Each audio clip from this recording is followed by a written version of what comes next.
This is Joyce Meggett reading Porter Jefferson is Here to Tell You. I am a ghost. Well, what about it? Anyone would think you'd never seen a ghost before. We're hardly rare, you know.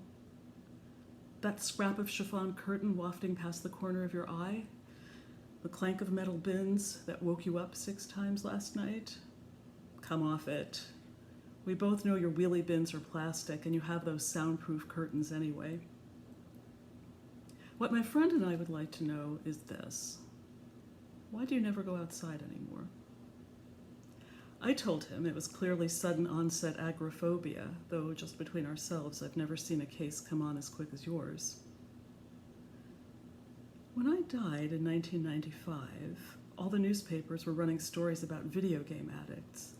Sad cases squandering their days in tatty tracksuits and getting by on junk food when it occurred to them to eat it all.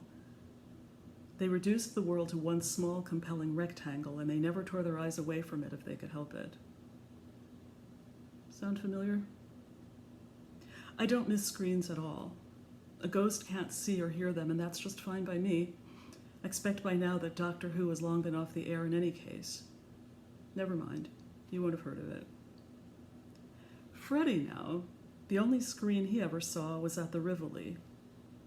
Up on Broadway, 6 blocks beyond Times Square. It opened just the year before he died, in 1917. He came back from the war and, well, with half his face blown off, it seemed easier on everyone if he spent his days in darkness watching someone else's silent melodramas, now mostly lost. I tell him about films like Scorpio Rising and others of a more modern nature when I want to make his eyes pop out, not literally.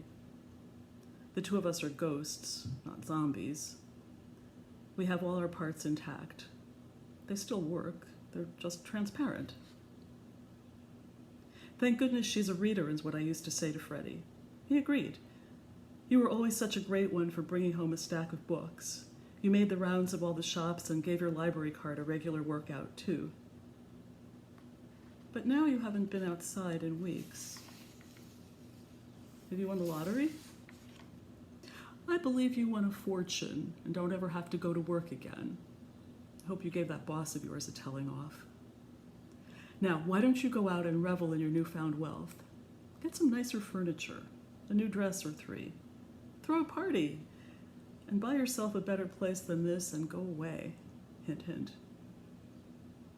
No, I don't mean that. I've become quite used to you, and so has Freddie. What's happened, though, to all those friends you used to have? I outlived every one of mine. At 36, I was the last one standing, in a manner of speaking. Or did you get the sack? That would explain it. Well then, don't lick your wounds forever, and don't shut out your friends. My sister had a lot to say when I got sick. I thought she'd served up all her pieties when I came out 10 years before. Family is still family, is what I told myself. I'd called to tell her what the doctor said, you see. She used to eat my spinach for me when our mother wasn't looking. I turned the F's on her report cards into B's. She put down the phone and never picked it up to me again. 3/4 of my friends, at least, had stories like it. We rallied around each other. We made a pact to live until the cure, you see. And then the bedside vigils started. I hung on somehow, the elder statesman and not yet middle-aged. I buried every one of them before I took to my own bed and died. And there was Freddie. Freddie took elocution lessons for a while before he passed, to compensate for missing half a palate and a large part of his jaw, you understand. The lessons must have worked.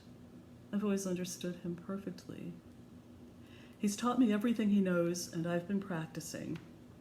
So maybe this time you can hear my words and not the clank of metal bins.